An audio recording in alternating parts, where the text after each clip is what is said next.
अस्सलाम वालेकुम एवरीवन, कैसे हैं आप सब। उम्मीद है जी सब ठीक ठाक होंगे, मज़े में होंगे। कोमल रिज़वी जो कि बहुत अच्छी सिंगर हैं, इन्होंने अभी जो रिसेंट इनकी शादी हुई है, ये बहुत खुश हैं अपनी इस शादी से। इन्होंने एक बहुत बड़े बिजनेसमैन से शादी की है। पहली शादी तो इनकी इतनी कामयाब ना रह सकी, क्यों नहीं रही, क्या रीज़न थे, क्यों ख़त्म हो गई, इस बारे में हम बात नहीं करेंगे। हाँ, इस पर वो बहुत खुश हैं, उन्होंने अपने इवेंट को पूरी तरह से इंजॉय किया, सेलिब्रेट किया, इन्होंने खुद डांस किया। ठीक है, अब तो ये ट्रेंड में भी है, लड़कियां ब्राइड्स खुद डांस करती हैं अपनी शादी में।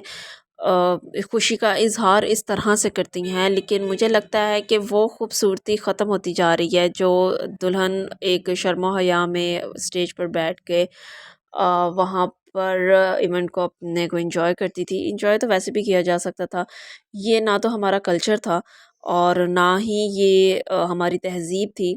ख़ैर, अब तहज़ीब कल्चर तो सब कुछ ख़त्म ही होता जा रहा है। हमने भी सारी बातें पीछे छोड़ दी हैं, अब यही कुछ हमने भी अपना लिया हुआ है, लेकिन इसमें खूबसूरती तो नहीं है, वही खूबसूरती थी। आप सबका क्या कहना है? मैं नहीं कहती कि हर कोई मेरी बात से इत्तेफ़ाक करे। बहुत से लोग इस बात से डिसएग्री भी करेंगे, डिनाई भी करेंगे मेरी बात को, तो बताइएगा ज़रूर आप लोग।